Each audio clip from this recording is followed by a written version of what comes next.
Bonjour les chéris. Aujourd'hui, Nounours et Mamounette vont vous raconter l'histoire d'un copain de Nounours, l'ours vagabond. C'est un Nounours, très fatigué, un peu cracra, tout déchiré, tout râpeux, tout décoloré.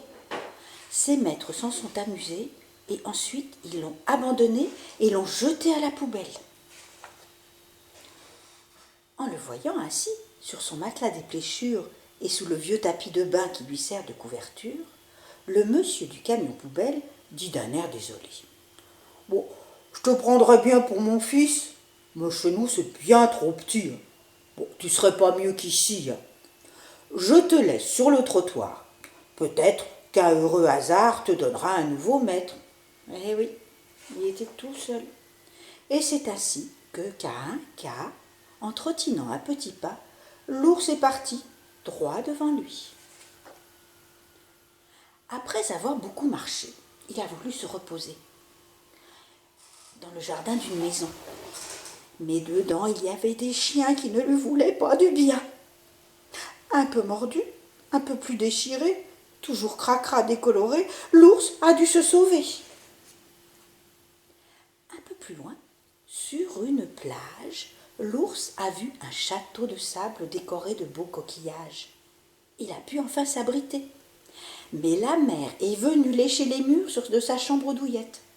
Alors le château a fondu et les coquillages ont tous disparu. Et l'ours, il se retrouvait tout nu. Tout nu. Tout cracra, tout déchiré, tout râpeux, tout décoloré. Et maintenant, mouillé, trempé. L'ours a dû encore s'en aller. Dans une ville de passage, il a trouvé un magasin de jouets, de coussins. Mais la marchande n'a pas voulu de ce vieillard tout laid et tout nu. Mais il était bien trop déchiré, trop cracra et trop décoloré. Et en plus, il était mouillé. Vraiment, aucun petit enfant ne pourrait s'y intéresser. Alors, toujours en trottinant à petits pas, tout seul, l'ours est reparti droit devant lui. Sur une place de marché, une mamie vendait des fruits. Quand elle a vu l'ours fatigué et tout cracra, tout décoloré, tout râpeux, minable et mouillé, tout misérable, déchiré, la grand-mère s'est écriée. « Mais je vais te raccommoder. Bon, c'est une honte. A-t-on idée de laisser un ours à la rue tout abandonné et tout perdu ?»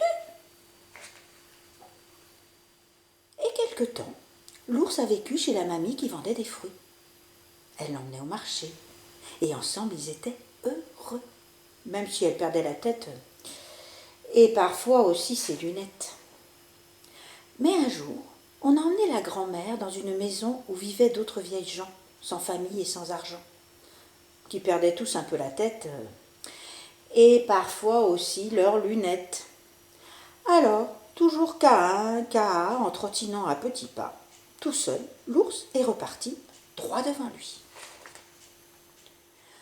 Pendant qu'il marchait là, tout droit, en trottinant à petits pas, il se disait que sous son pelage tout râpeux, tout décoloré, tout cracra, tout raccommodé, son cœur était comme un soleil qui attendait qu'une petite abeille vienne au beau jour s'y réchauffer. Et c'est alors qu'elle est arrivée. Oui, la petite abeille pressée. Elle l'a guidée vers un champ de blé. Là, dans les fleurs et les épis, pique-niquaient des amis. Une fillette s'est écriée. « Oh, regardez cet ours vagabond! Emportons-le à la maison !» Un garçon lui a répondu. « Tu n'y penses pas. Bon, il est tout nu. » Et puis les autres sont ricanés.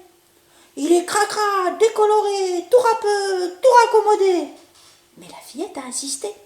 « Je le laverai, je l'habillerai, et puis surtout, je l'aimerai. Vous verrez, il deviendra beau. » Alors vite, les autres s'en sont allés, en courant dans le champ de blé. Alors, la fillette a pris dans ses bras le nounours cracra, tout râpeux, tout décoloré, tout séché, tout raccommodé, et en quelques joyeux tourbillons, elle l'a emporté vers sa maison. Voilà les chéris, ce sera l'histoire du jour. Je vous dis au revoir. Gros bisous, à demain, on vous aime.